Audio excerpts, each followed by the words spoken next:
আসসালামু আলাইকুম এভরিওয়ান, কেমন আছেন আপনারা? আশা করছি অনেক ভালো। ফ্রি কিক বিডির আরও একটি নতুন ভিডিওতে আপনাদের সবাইকে স্বাগত।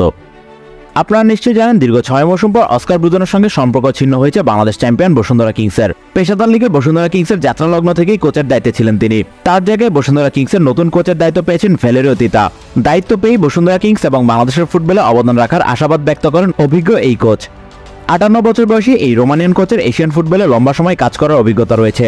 সবশেষ মৌসুমে সৌদি আরবের দ্বিতীয় স্তরের ক্লাব আল আইনের কোচের দায়িত্বে ছিলেন তিনি। এর আগে 2 মেয়াদে সিরিয়া জাতীয় দল এবং সিরিয়া, কুয়েত, সংযুক্ত আরব আমিরাত, বাহরাইন, লেবানন, সৌদি আরব, ইরাক ও জর্ডানের ক্লাবে কোচের দায়িত্ব পালন করেন তিনি।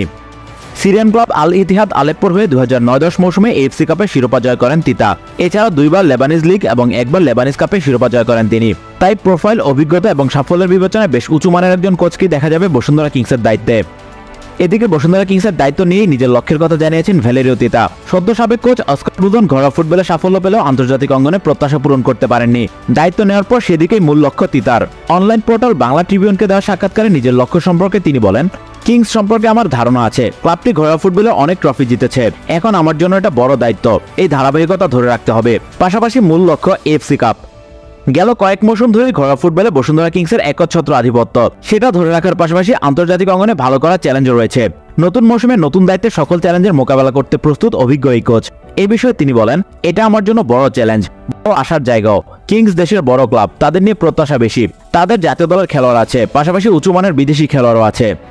বসুন্ধরা কিংসে রয়েছেন জাতীয় দলের এক ঝাঁক তারকা খেলোয়াড়। তাই কিংসের উন্নতি হলে সেটা বাংলাদেশ দলে বড় ভূমিকা রাখবে।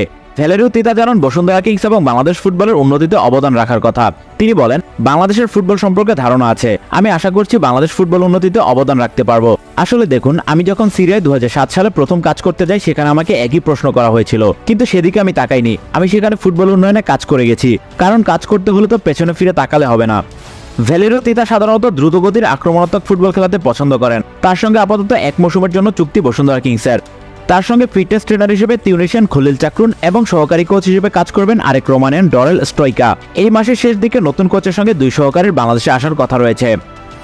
এদিকে নতুন কোচের অধীনে প্রাক মৌসুমে প্রীতি ম্যাচ খেলার চেষ্টা করছে বসুন্ধরা কিংস। প্রতিপক্ষ হিসেবে তাদের পছন্দের তালিকা রয়েছে বেশ কয়েকটি ভারতীয় ক্লাব। সবকিছু ঠিকঠাক হলে ভারতীয় ক্লাবের বিপক্ষে প্রাক মৌসুম প্রীতি ম্যাচে মাঠে নামতে পারে বসুন্ধরা কিংস।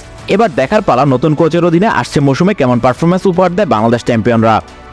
আজকের ভিডিও পর্যন্তই, দেখা হচ্ছে পরবর্তী ভিডিওতে। সবাই ভালো থাকুন, সুস্থ থাকুন এবং ফ্রি কিক বিডির সঙ্গেই থাকুন। এতক্ষণ সাথে থাকার জন্য সবাইকে ধন্যবাদ।